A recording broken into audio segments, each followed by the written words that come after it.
अस्सलाम वालेकुम, नमस्कार, सत श्री अकाल एंड गुड इवनिंग। मैं हूं आरज़ू काज़मी और आप हमेशा की तरह से देख रहे हैं पॉइंट ऑफ व्यू। हमें जी जॉइन किया है साजिद तार साहब ने, आप सब सर को जानते हैं और आज हम बात करेंगे प्राइम मिनिस्टर इमरान खान की और क्या हंगामा चल रहा है इस्लामाबाद में। बहुत शुक्रिया सर कि आज आपने जॉइन किया। Thank you, Arzu. My pleasure.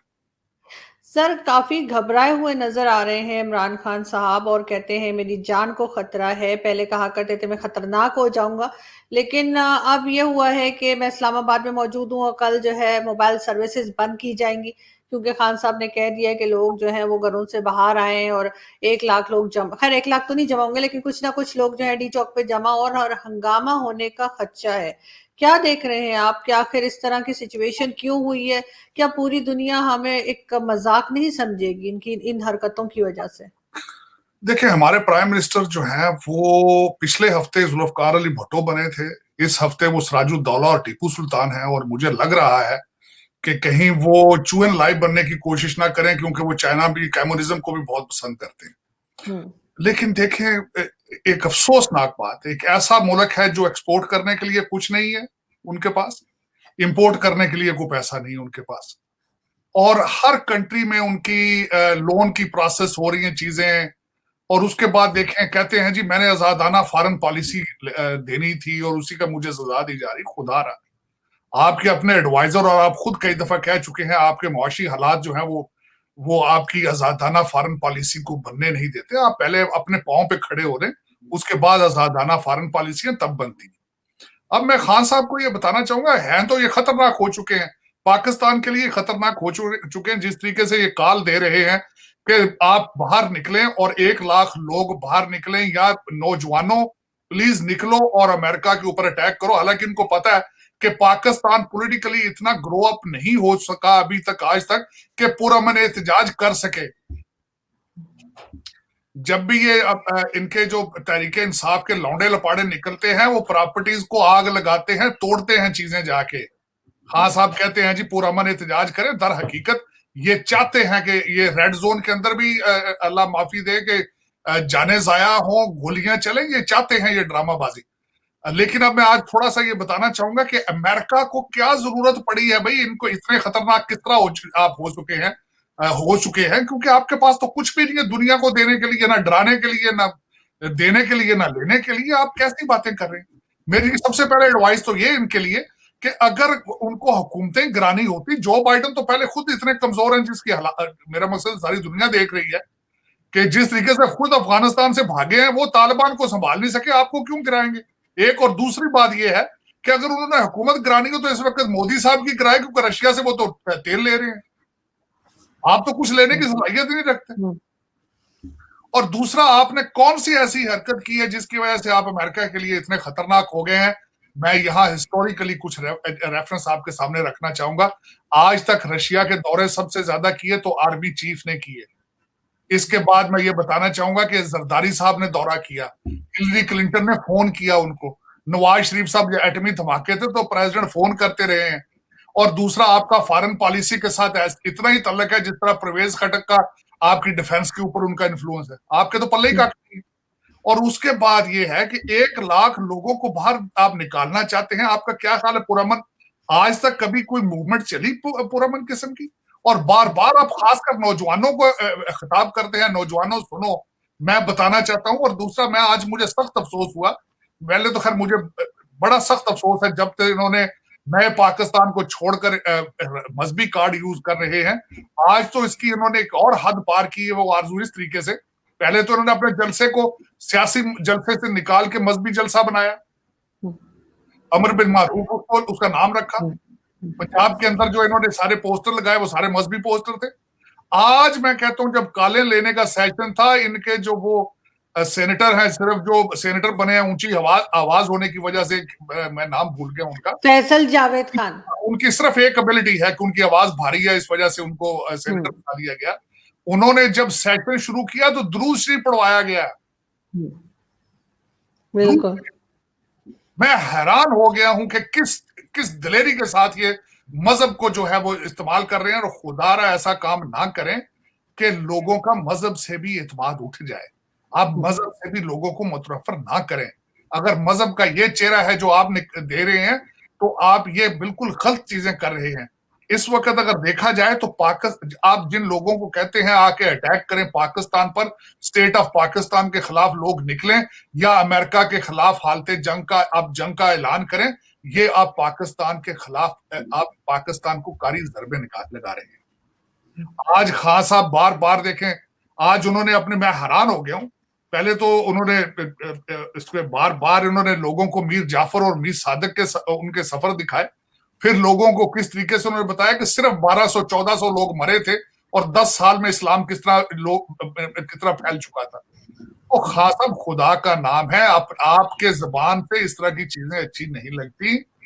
मौलवी हजरात अगर आपके पीछे पड़ गए, आपके अफसाने उन्होंने खोल दिए, तो आपको भागने की जगह नहीं मिलेगी। आप उनका काम उन्हीं तक ही रहने दें, मौलाना फजलुर रहमान तक या जूनियर रिजवी साहब तक, ये उनका काम है। आप उनका रोजगार खराब ना करें। अगर आपने उनके पेट पर लात मारी और उन्होंने कुफर के फतवे देने शुरू कर दिए, जो कि मौलाना फजलुर रहमान ने कहा था कि 5 लाख मौलवियों ने कहा है कि इनकी हुकूमत गैर इस्लामी। अगर आप उनके पीछे, अगर उनके कारोबार को आपने छेड़ा, तो आपका जो है वो हालात ठीक नहीं होंगे। लेकिन आज अफसोस, जो आपने कहा है कि पाकिस्तान के लिए, मुझे आज अफसोस, मैं देख रहा था कि पहले कतरी खाता आया, अब अमरीकी खाता आ गया है। फिर हमारी हुकूमतें हमारे मुस्तकबिल खतों पे चल रहे हैं। पनामा देखिए, हमारे पहले कौमी फैसले पनामा लीग पर हुए, हमारे वो क्या था उसका जो अकामों पे हुए, स्विस लीग पर। देखिए हमारे मुस्तकबिल किस तरह डिसीजन होते हैं इन चीजों से। लेकिन आज मैं एक बात की आपको, एक पाकिस्तानी कौम को एक खुशखबरी जरूर दूंगा कि मैं समझता हूं कि जो पॉलिटिकल एक्सरसाइज हो रही है या होगी, खुशकिस्मती है आपकी कि ये इमरान खान हिस्ट्री का पहला प्राइम मिनिस्टर होगा जिसके खिलाफ अदम एतमाद के जरिए निकाला जाएगा। पहले लोगों को अदालती डिसीजंस पे निकाला जाता था। देखिए आपके पिछले जो जिस तरीके से गिलानी साहब थे या दूसरे थे, तो ये सब लोग अदालती फैसलों पे निकले थे। ये पहली दफा एक ऐसा पॉलिटिकल एक्सरसाइज हो रही है। प्लीज इसको होने दें, इसको बाइज्जत तरीके से, बुर्दबारी के साथ, इसको दलेरी के साथ फेस करें, बजाय कि आप जिस तरह वो कहते हैं ना कि ना खेलूंगा ना खेलने दूंगा। ये सियासत में ही होता। कोई अच्छी सी किताब जमहूरियत पे भी पढ़ लें।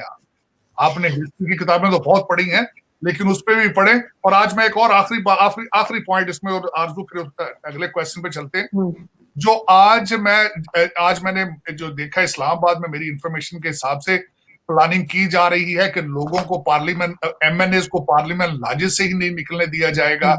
अगर ये असेंबली पहुंच, और फिर अगर वहां से निकल गए तो असेंबली के बाहर रोका जाएगा। अगर असेंबली के अंदर पहुंच गए तो वहां हंगामा किया जाएगा, अंदर लड़ाई झगड़ा किया जाएगा पार्लियामान के अंदर। और उसके बाद आखिरी चीज, मैं हैरान हो गया, मैं कि आर्टिकल, हमारे कॉन्स्टिट्यूशन के आर्टिकल 95 की गलत इंटरप्रिटेशन करने की कोशिश की जा रही है। 94 और 95 आर्टिकल जो है हमारा कॉन्स्टिट्यूशन का, वो ये बताता है कि how to, what is the procedure of vote of no confidence against prime minister.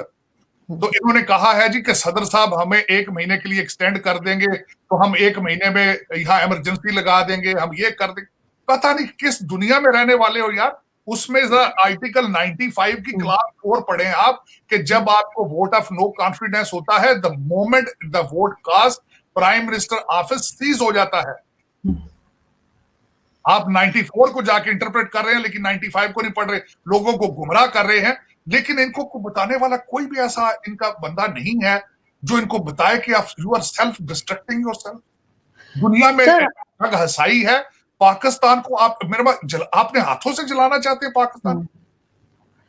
Sir अपने ही जैसे लोग रखे हुए, ना इन्हें खुद कुछ पता है, ना इनके एडवाइजर्स को कुछ पता है। अगर नवाज शरीफ साहब से कहा था कि सैलरी ना लेने की वजह से उनको निकाला गया, तो ये तो वो शहबाज गिल जो इनका असिस्टेंट है, special assistant to prime minister, उसकी भी वही केस है कि वो भी अमेरिकन यूनिवर्सिटी में या कॉलेज में कहाँ पे लेक्चरर बताया जा रहे हैं। $1,25,000 में लिया और उन्होंने अपने उसमें शो नहीं किया। बिल्कुल नजर से गुजरा है सारा कुछ वो। लेकिन देखे ना, ये इन्होंने तो एक और नया ड्रामा शुरू कर दिया, हक और बातल। इन्होंने कहा है ये दूसरे सारे मीर जाफर हैं, मीर सादिक हैं, जो पीटीआई में नहीं है, इनके साथ नहीं है, वो गद्दार है। और जो इनके साथ नहीं है वो मुसलमान भी नहीं है। क्योंकि इनको अल्लाह ताला की तरफ से इशारा आ गया कि लोगों निकलो इस्लामाबाद आ जाओ। देखें नौज बिल्ला ये किस तरह की, पहले तो मुझे एतराज होता था कि खालिद बिन वलीद की मिसालें देते थे कि खालिद हजरत उमर ने खालिद बिन वलीद को जिस तरीके से निकाला था, अल्लाह ताला माफी दे कि ऐसी ऐसी पाक हस्तियों की मिसालें इन्होंने, मैं वही बता रहा था कि लोगों को इस्लाम से मुतनफर कर रहे हैं ये जो टूटा फूटा लोगों का ईमान। मेरा मकसद मैं समझता हूं पहले तो हम लोग पूरे तरीके से इस्लाम को समझते नहीं उसके ओरिजिनल स्पिरिट को, लेकिन जो लोगों का है उसके ऊपर फेथ है उसको भी खराब कर रहे हैं आप। तो सर कल कल ये क्या करने जा रहे हैं? कल ये जो इन्होंने ये भी कहा कि जी मोबाइल सर्विसेज बंद रहेंगी, लोग वहां पे जमा हो जाएं, प्रोटेस्ट करें, जैसे आप भी बता रहे हैं लोगों को निकलने ना दिया जाए पार्लियामेंट लॉजेस से।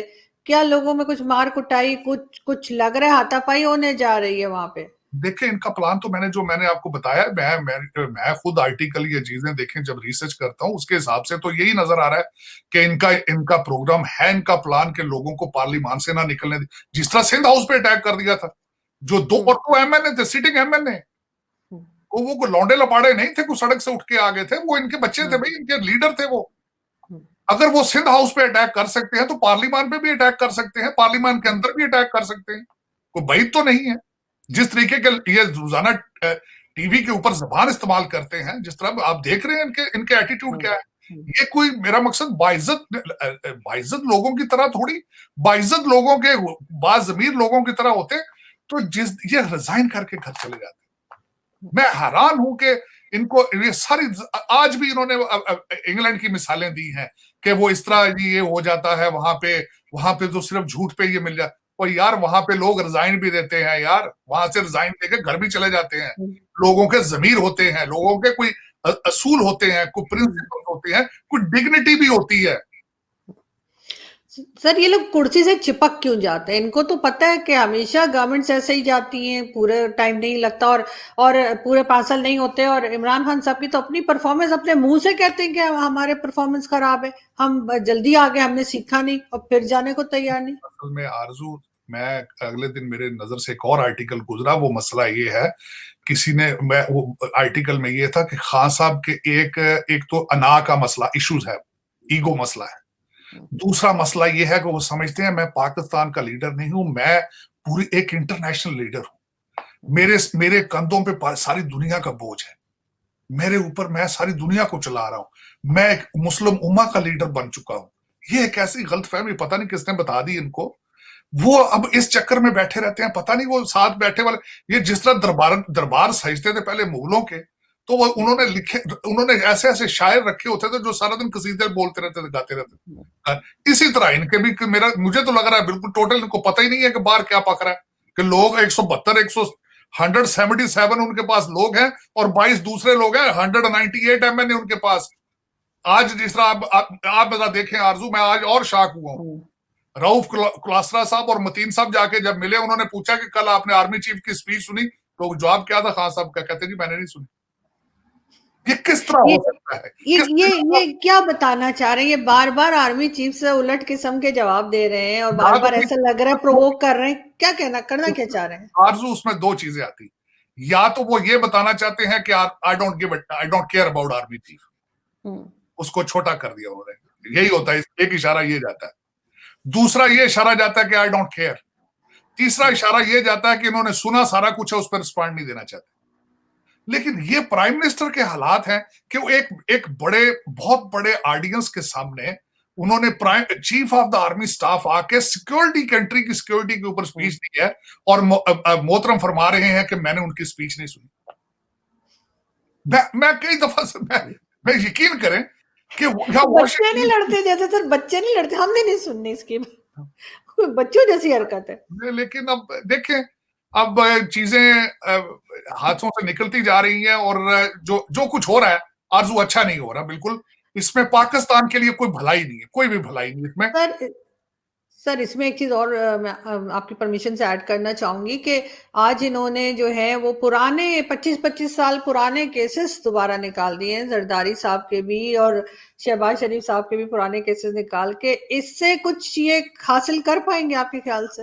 Absolutely not. बल्कि इसमें मैं ये बताना चाहूंगा कि अब इस वक्त वो हुकूमती मशीनरी को इस्तेमाल कर रहे हैं, और उन मुलाजमीन के लिए मुश्किलें बना रहे हैं जो कल के बाद जिन्होंने फिर भी बेचारों ने जॉबें करनी है। और कोई जवाब नहीं बनता ना। आप गैर फाल हो चुके हो। मैं आज बल्कि एक नया लफ्ज मैंने सीखा है, मुराद अली शाह साहब की प्रेस कॉन्फ्रेंस में उन्होंने कहा कि सियासी मौत तो हो चुकी है।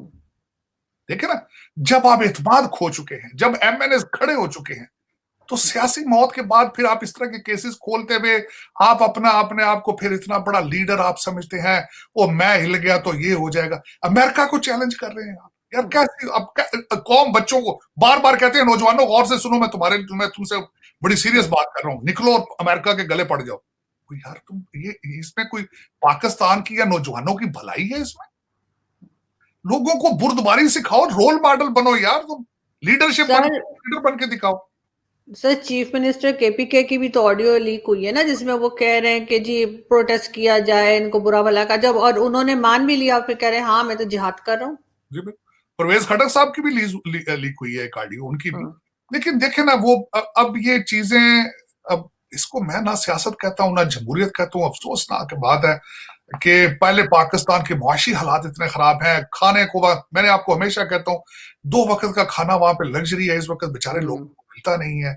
और ये डॉलरों और पाउंडों वाले जो जिनकी इनकम इनमें है, वो इस्लामाबाद के आसपास हैं, जो वो उनके लले तलले खत्म नहीं हो रहे हैं उनकी। ये देखें कि किस तरीके से मुल्क के पीछे पड़ गए हैं। ये टोटल 5-6 हजार लोग हैं पाकिस्तान में, ये मुल्क को तबाह करने के लिए दरपे हैं, और इनका कोई इंटरेस्ट नहीं है पाकिस्तान के साथ। हाँ, एक अच्छी बात आपके देखने वालों को मैं बताना चाहूंगा कि कल रात से अपोजिशन की पार्टियां मिलकर ईसीएल लिस्टें बनाना शुरू हो चुकी। और उसमें कौन कौन आ सकता है सर आपके ख्याल से? क्या उसमें इमरान खान का नाम भी हो सकता है? ऑफकोर्स उसमें होना चाहिए, ऑफकोर्स होना चाहिए। उसकी वजह यह है कि सारा टोटल ये जो एक माफिया था, ये टोटल जो एक पूरी एक ऑर्गेनाइजेशनल जो सारा सिलसिला था पाकिस्तान के खिलाफ। देखिए ना, सबसे पहली केस तो फॉरेन फंडिंग आएगा, तो उसमें कौन होगा? उसमें जाहिर खान साहब होंगे, उसमें पीटीआई एज ऑर्गेनाइजेशन भी होगी। उसके ये सारी चीजें तो फिर इनके फैसले, बहुत ठेके भी दिए सर, बहुत ठेके भी दिए इन्होंने अपने पसंदीदा सेनेटर्स को और अपने पसंदीदा मिनिस्टर्स को, और फैसल वावडा वगैरह, इन सबके नाम ईसीएल में डालने चाहिए। फैसल वावडा की बात कर रहे हैं, फैसल सेनेटर साहब की मिसेज के भी सुना है कि पार्टनरशिप होती कई चीजों में, जगहों में, मीडिया में उन्होंने भी थे। आप मुझे ये बताएं कि इस हमाम में साफ कौन है? आप इशारा करें कि फला बंदा एक ऐसा भी है इस ग्रुप में जिसने नहीं इन सारी चीजों के में अपना हाथ मुंह धोया। इसमें तो सभी लोग हैं और निकलेंगे। मैं बल्कि आपको ये बताता हूं कि पहले हम लोग लाखों में करोड़ों में करप्शन सुनते थे, भाई इन्होंने तो अरबों में की है। अभी जिनका आप नाम ले रहे थे शुरू में, जिन सेनेटर साहब का, उनका आज भी किसी ने सोशल मीडिया पर लगाया कि तकरीबन 3-4 साल पहले वो टीवी चैनल्स वालों को कहते फिरते थे कि मुझे जॉब दे दो, मुझे जॉब चाहिए किसी चैनल पे। और आज जो है उनका हाल ये है कि 99 करोड़ उन्होंने अभी तक बना लिए हैं, और उसके अलावा पता नहीं क्या कुछ है इस इमरान खान साहब की गवर्नमेंट के रहते रहते उन सेनेटर साहब ने। मैं तो हमेशा कहता था कि पहले इलेक्टेबल अब अच्छे नजर आने शुरू हो गए, जो दूसरी पार्टी से लोग आए थे वो इतना नहीं करते थे। अब तो ऐसे जो लौंडे लपाड़े जिनकी अभी मूछे दाढ़ी नहीं आई, उन्होंने अरबों में हाथ धोए हैं भाई। और सबसे बड़ी बात है, बड़े टेक्निकल तरीके से पैसा बाहर निकाल चुके हैं। ये तो मैं कहता हूँ ये अपोजिशन वाले बिल्कुल सही कर रहे हैं जो ईसीएल लिस्टें बनाना शुरू हो चुके हैं, क्योंकि इस वक्त कई लोग तो भाग चुके हैं, 4-5 लोग तो भाग चुके हैं, जो मेजर प्लेयर तो वो तो भाग चुके हैं। आपको पता ही होगा मैं किन की तरफ इशारा कर रहा हूँ। वो तो भाग चुके हैं। जी, वो तो भाग चुके हैं। लेकिन सर, इन्होंने, आपको नहीं लगता कि इन सब चीजों के अलावा पैसे वैसे तो बनाए हैं, लेकिन साथ ही इन्होंने अखलाकियात लोगों की खराब कर दी है? जो जबान प्राइम मिनिस्टर इस्तेमाल करते हैं अपोजिशन के लिए और इनके लीडर्स दूसरों के लिए, और जो ट्विटर पे, सोशल मीडिया पे इनके फॉलोअर्स जिस तरह की जबान इस्तेमाल करते हैं, इनके ट्रोलर्स, आपको नहीं लगता कि पहले हमने ये जबानें नहीं सुनी थी? देखें आरजू, जो इन्होंने सबसे ज्यादा नुकसान जो पाकिस्तान का किया है, किस तरीके से किया है, एक तो इन्होंने अखलाकियात के जनाजे निकाले, उसके बाद इन्होंने फौज को लड़ाने की कोशिश की, इन्होंने कुछ पेशावर वाले लोगों को रावलपिंडी वालों से लड़ाने की कोशिश की। वो एक ऐसी घिनौनी साजिश थी वो, और शुक्र अल्लाह ताला का कि मैं समझता हूं कि पाकिस्तान उससे बच गया।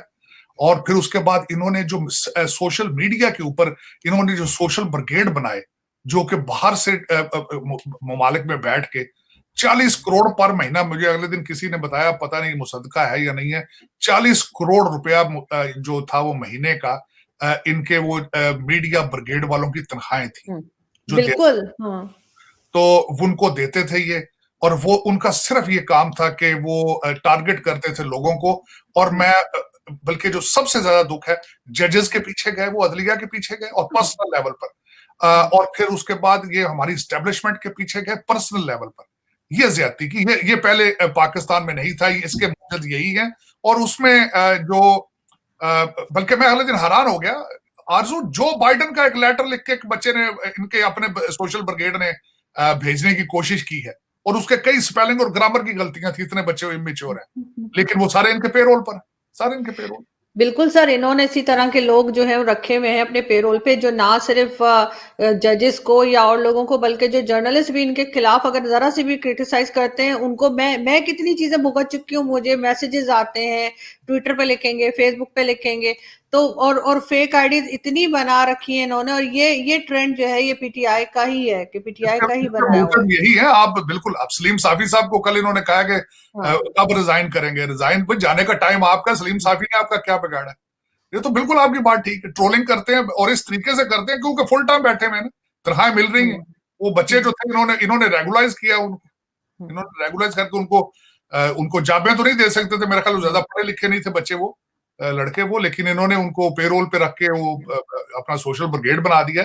उसके मूजद ये बिल्कुल पीटीआई वाले हैं, उसको वो एक इरिवर्सिबल डैमेज है। वो जब पेरोल बंद होगा, वो बेरोजगार जो बच्चे हैं सड़कों पे वो निकलेंगे फिर दोबारा, और देखें वो किस पार्टी की तरफ जाएंगे, क्या करेंगे, उनका भी रोजगार का मसला बनेगा, क्योंकि वो ये मेरे ख्याल कुछ घंटों के हिसाब से काम रह चुका है। लेकिन सर, अगर हम वो बात तो हम बाद में भी करेंगे जब आपसे बात करेंगे कि अगली गवर्नमेंट के लिए क्या चैलेंजेस हैं, लेकिन अभी कल के लिए आपके ख्याल से क्या चैलेंजेस हैं लोगों के लिए, गवर्नमेंट के लिए भी और अपोजिशन के लिए भी? कल का दिन बहुत इंपॉर्टेंट है, बल्कि ये वीडियो हमारी जब तक लगेगी संडे हो ही गया होगा।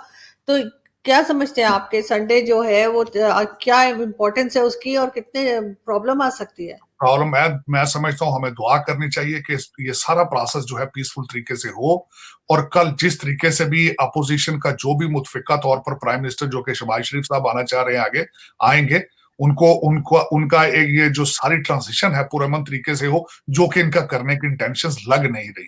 लेकिन उसके बाद दूसरा सबसे बड़ा ऐसा है, क्योंकि ये पाकिस्तान इनकी पाकिस्तान के साथ मोहब्बत नहीं थी, ये ऐसी ऐसी चीजें करके जा रहे हैं आने वाली गवर्नमेंट के लिए जो सोच नहीं सकते। सबसे पहले तो ये था कि ये पेट्रोल को आर्टिफिशियल तरीके से, पेट्रोल और डीजल की प्राइसों को रोक कर बैठे हुए थे, और कई ऐसे स्टेजेस, ऐसी चीजें ये करके जा रहे हैं जो आने वाली गवर्नमेंट के लिए दुश्वारियां पेश करें। लेकिन ये कि मैं समझता हूं कि अब अपोजिशन काफी मेच्योर हो चुकी है, वहां से मैंने जो देखा मेच्योर आवाजें आ रही थी इस सारे प्रोसेस में। और मेरे ख्याल में मैं वेरी होपफुल। और दूसरा, हमारी establishment, bureaucracy, judiciary, they have become mature. मैंने इस सारी चीजों में देखा है कि जिस तरह आप देखें, छोटी सी मैं मिसाल दूंगा, जब इन्होंने आप जर्नलिस्टों के खिलाफ लेजिस्लेशन करने की कोशिश की, ऑर्डिनेंस लेकर आए, तो जुडिशरी ने किस तरह स्टेप अप हुए।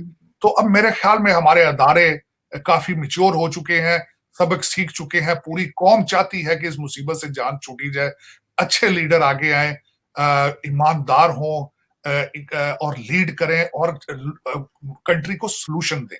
तो मेरे लेकिन सर लेकिन सर, जो फवाद चौधरी ने नया शोशा छोड़ा है, जो जरदारी साहब और उनके खिलाफ, शहबाज शरीफ साहब के खिलाफ जो केसेस दोबारा खुल रहे हैं, आपको लग रहा है कि वो उससे निकल पाएंगे? नहीं, मेरे ख्याल में आरजू उसका टाइम इनको नहीं मिलेगा। उसकी वजह यह है कि कल जब फौरन ये चीजें, जब मरकज में एक चीज सेटल होकर जाएगी, तो आप देखेंगे पंजाब भी उसको फॉलो करेगा, और उसके बाद हालात बेहतरी की तरफ जाना शुरू हो जाएंगे। मेरा जहां तक मेरा जाती ख्याल है कि हमारी जुडिशरी और हमारे लॉ एनफोर्समेंट इंस्टीट्यूशंस जो हैं, they won't allow them to do that. उनके प्लान को कामयाब नहीं होने देंगे। I am very hopeful regarding that. और साथ में चाहता भी हूँ खैर, और दुआ को भी हूँ कि अल्लाह ताला पाकिस्तान को अच्छी लीडरशिप दे, अच्छे इस मुश्किल वक्त से निकाले, जो एक बहरान है इन लोगों का क्रिएट किया हुआ, इससे जान छूटे, और महंगाई की तरफ तवज्जो दी जाए, आगे एग्रीकल्चर की तरफ तवज्जो दी जाए, आगे इंडस्ट्री की तरफ तवज्जो दी जाए, इंपोर्ट एक्सपोर्ट एजुकेशन की तरफ तवज्जो दी जाए, बजाय के ये बच्चे करप्शन वाले, जो नाअहल बच्चे, अनइलेक्टेड जो थे, इनसे जान छूटे, तो जितनी जल्दी हो मैं समझता हूँ बेहतर। सर, लास्ट में मैं ये पूछना चाहूंगी कि पंजाब की भी सियासत बदल रही है। पंजाब में भी अब पहले तो सिर्फ यही था कि चौधरी परवेज इलाही को ये ला रहे थे, लेकिन अब शहबाज शरीफ साहब के बेटे को भी हम देख रहे हैं हमजा शहबाज को कि वो भी आगे आ रहे हैं। क्या लग रहा है आपको, क्या होने जा रहा है? देखिए, इस पे जो मेरी टेक है वो ये है कि इसमें जरदारी साहब और इसमें जो अपोजिशन थी उनका बड़ा अच्छा रोल था। उन जरदारी साहब ने बड़ी बुर्दबारी और मैं समझता हूँ अक्लमंदी के साथ नून लीग को कन्विंस किया था परवेज लाई साहब पे। अब देखें वो गलती कर गए वहां से, अपने बच्चे की वजह से, जिस तरीके से भी वो अब नहीं बन सकेंगे। तो अल्टीमेटली नून लीग ने पहले उनका फैसला माना था, तो अल्टीमेटली अब Hamza Shehbaz is their candidate now. और मेरे ख्याल में ये सिर्फ मरकज में फौरन चीजें सेटल होंगी। Next will be Punjab. और मैं एक और बात जो आज मैं बल्कि एक मुझे आर्टिकल मेरी नजर से गुजरा, उन्होंने कहा वहां जो भी चीफ मिनिस्टर बने लेकिन पीटीआई का सफाया हो जाएगा पंजाब। लेकिन परवेज इलाही साहब का भी कोई चांस नहीं लग रहा, वो आज काफी टेंस नजर आ रहे थे।